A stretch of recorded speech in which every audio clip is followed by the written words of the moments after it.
Łudzinika. Welcome back, guys. We're going to go on to game number 4 here tonight. This is MVP Chicken Maru against SK Telecom. Right now, it's up to Dark to close us out. It's up to Seed to bring us to the ace match. And anything could really happen at this point. I mean, I know a lot of people are probably saying, hey, it's Dark, he trashed Classic, but I think he lost his last CVP. This guy is not untouchable. You know, Seed is very tricky, could come out with one big all-in. It's the best of one, we talk about it all the time, and this definitely could go to an ace match. Yeah, you know, for a second we were talking on break, and for some reason I was confusing Seed with Deer in my brain. But no, Seed is, he's a solid player, but I don't know if he can beat somebody as rock solid as Dark. Yeah, I mean, I'll say that I did vote for Dark, but it's not like a 100% win, you know? Right. Seed could pull something off here.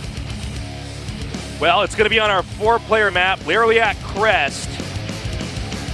Remember, right now the weight of MVP Chicken Maru resting on the shoulders of Seed. Dark is going to do his best to close it out, but overall, SK Telecom in an ace match scenario, you got to think that to some extent there would have to be a bit of a gamble in hard countering who they bring out for MVP.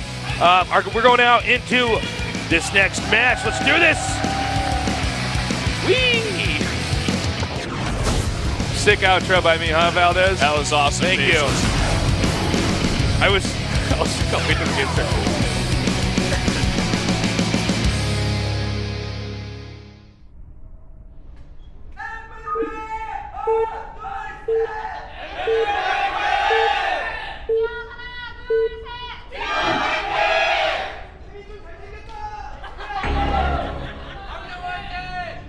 Down here in the bottom left, in the teal, Seed. Sharing the same side of the map in the upper left, it is Dark. Yeah, back in that intro, I was trying to figure out how to make it like all hype and stuff, and I couldn't quite like hammer it together in my brain and get it out. And so eventually I'm like, all right, the game's gonna go. Whee! Whee! Whoopee! We slid down the slide into this game. All right. Seed immediately scouting, but he is not going to find his the starting location for Seed, or Dark rather, initially here. Yeah, kind of unfortunate. This is what we talk about with 4-player maps. You can get unlucky with your scout if you do scout the opposite way. And a lot of times you have to tailor your build around stuff like that, so that, some people would say it's unfair. No, it's not. It just changes the way the game operates early on. You have to have more bases covered, not Starcraft 2 bases, but metaphorically you have to have more of your bases covered. Dotting your I's, crossing your T's to make sure that you're ready for anything in case you do get that late scout, which it does look like Seed is going to be getting this time around. For Zerg, he goes pool into getting a hatchery here. Pretty common for Dark, in fact. I think he's done this a lot against Protoss. Likes the early aggression he can put on with the early link speed. Especially on a big map like this, can get over to the Protoss base very fast. But on that pressure, as I was saying, you can break down the rocks at the back door, as we're seeing here. There's a lot of stuff you can do with lings early on. It also offers you a lot of safety. Just in case the Protoss is doing something crazy. He knows he's playing against a guy that he is heavily favored against. He just wants to make sure that he doesn't die to anything weird. Okay, the probe does come in here for the scout. Sees everything is quite standard right now. The Nexus is coming down along here, and the Cybernetics core is going to finish. I assume it's going to be a Stargate opener, unless there are any surprises here. Yeah, of course. Sorry, please go ahead. Getting that Adept out first, as I think you were going to say there. Just wants to make sure he can ward off any lings, especially he knows this is a pool first. So going to get that, can block his ramp and just be out on the map and scout a bit with that Adept. And it's actually 2 more gateways after the Adept with a nice wall in here to make this a pretty inaccessible location right now. As the game goes on, Mothership Core is now out. Yeah. And let's see if he actually does any kind of pressure build. Sometimes when you get additional gates like this, he might get a robotics facility as well, or maybe get Blink. I mean, it's hard to say. I was going to say, that could just be for safety. You want to set up your wall. You can get a bunch of extra units, stuff like that. But especially in terms of the player seed, it could be something a bit more sinister, sneaky. Sneaky. Yes, sinister. Sinister if you're the Zerg. Yeah. Yeah, I mean, it kind of looks like just an older Wings of Liberty build, except you don't have the sentries trying to push out here. So yeah, he just gets a 3 gates and then gets a Stargate a little bit later. Sometimes when you do the later tech on the Stargate, they're not ready for an Oracle, for instance, and you get just as many kills as you would have early on. Now the other interesting thing this could be, I suppose, is if he adds a second Stargate and gets out a huge number of Phoenixes and just goes mass Phoenix at depth. We've been seeing that a bit more often in PvZ. We saw it in that game, Stats versus Rogue. Obviously the bases were a lot closer then, but we've seen it on Runes of Ceres between Super against Rogue. It's definitely an option for Seed if he wants to try to all in against Stark.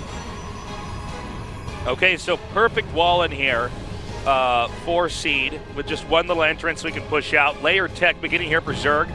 And the Overlord, being quick, does actually spot there that there is one Stargate making the Phoenixes. Along with this is Adepts pushing out. Now, he might send this one Phoenix out here to pick up Queens as he begins to harass. But meanwhile, here for Dark, Massling's coming up. And definitely a good thing he canceled there, because he would have spawned right on top of Lynx hatching. Yeah, I was about to say, if he went for that, that would be a big mistake. I think Seed a little bit smarter than that. Is just going to pull back. Knows the tendencies of Dark. We'll probably just, as you were saying, clear out the skies, get as many Overlords as possible, and then just try to expand if he isn't going to go for some kind of timing or all in. But Dark very smartly pulls back the majority of his Overlords. Does not want to be losing much. He already saw the Stargate, as we were saying, so is very prepared for the Phoenixes that are coming out of Seed. I don't believe I've casted a game with this build specifically from Protoss. 3-gate Adept into 1-gate Stargate. I think it's a timing build, if I'm correct. Well, he's got a huge amount of Adepts out on the map. It's very scary. We need some Roaches to come out. We got 6 on the way. It's a little bit like the same idea we had in one of our previous games today, where you get the Phoenixes to push out the Overlords, and then you have a bunch of Adepts. You can do a pretty strong timing, but it's less dependent on Phoenix and more dependent on Mass here for the Adepts. Canceling there at the last second. Not going in there. I may be mistaken, but I feel like a good Zerg would always hold this.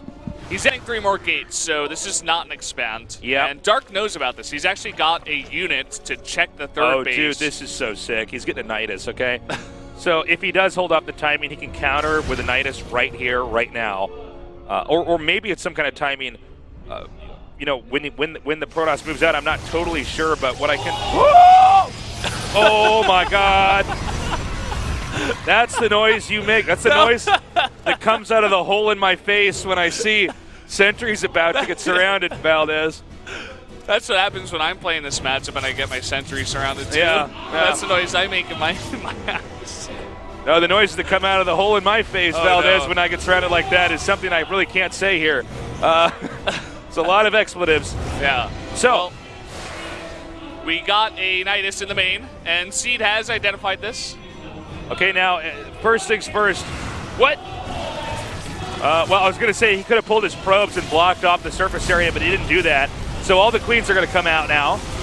This is a ton of Roaches, a ton of pickups here, but Zerg is not stopping with these rallies. He's got double overcharge on 2 of these pylons in a perfect place. He's got fantastic force fields as well. The question is, does he have enough units?